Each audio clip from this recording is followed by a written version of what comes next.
जो रंगानाथ कमीशन का रिपोर्ट सरकार बना रही है, इसका क्या आप समर्थन करते हैं?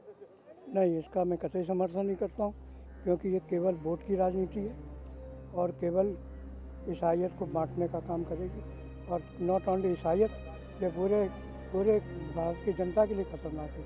क्योंकि आप ये सोचिए कि यदि जैसा कि उन्होंने मांगा है कि 15% और देना है इनको रिजर्वेशन, तो 15 करोड़ मुसलमान और ईसाई जो बाकी अनुसूचित जाति के लोग हैं उनका हक ले लेंगे ये लोग। तो ये एक तरह का बहुत बड़ा गृह युद्ध जैसी स्थिति बन जाएगी। गृह युद्ध क्या कहिए कि एक सांप्रदायिकता की आग लग जाएगी इससे। और ये सरकार को बहुत अच्छी तरह सोचना चाहिए और मनन करना चाहिए। जो बात श्रीमती आशा दास ने रखी है उसका जरूर ख्याल करना चाहिए, क्योंकि उन्होंने बिल्कुल सही, स्पष्ट और अपनी खोजपूर्ण ऐतिहासिक तर्कों के ऊपर उन्होंने इसको ठुकराया है। और उनके विचारों को रंगनाथ मिश्र के पूरे सदस्यों सहित अध्यक्ष जी ने भी उसको ठुकरा दिया।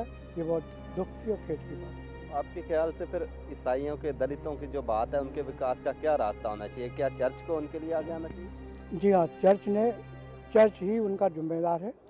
और क्योंकि ये रोमन कैथोलिक चर्च की तरफ से मांग की गई है और रोमन कैथोलिक चर्च का जो सेटअप है वो पोप से शुरू होता है और एक पेरिश प्रीस्ट तक आता है। और पोप का जो कैनन लॉ है वो पूरे कैथोलिकों की संरक्षण का, आर्थिक विकास का, शैक्षणिक विकास का, सबका जुम्मा लेता है। और इसलिए यहाँ पर पोप का एक प्रतिनिधि जो कि चाणकपुरी में रहता है, क्या क्विंटाना लोपेज, वो उनके राजदूत हैं। और उनको इसमें स्पष्ट गवर्नमेंट ने पूछना चाहिए कि ये तुम्हारी प्रजा है, कैथलिक जनता जो है ये पोप की प्रजा है, तो पोप की प्रजा को पोप के ही लोगों के द्वारा विकास करना चाहिए। और पोप के पास जो दुनिया के किसी स्टेट के पास, किसी राज्य के पास इतनी दौलत नहीं है जो पोप के पास है। और हिंदुस्तान में भी पोप के जो चर्च है, रोमन कैथलिक चर्च, इसके पास भी अथाह संपत्ति है। यदि ये चाहे तो मुट्ठी भर कैथलिकों का उद्धार बहुत आसानी से कर सकता है। लेकिन ये जो कि व्यापार में फंस गए हैं, इन्हों के अभिजात वर्ग के बच्चों को एजुकेशन देने के पास इनके पास करोड़ों रुपया है।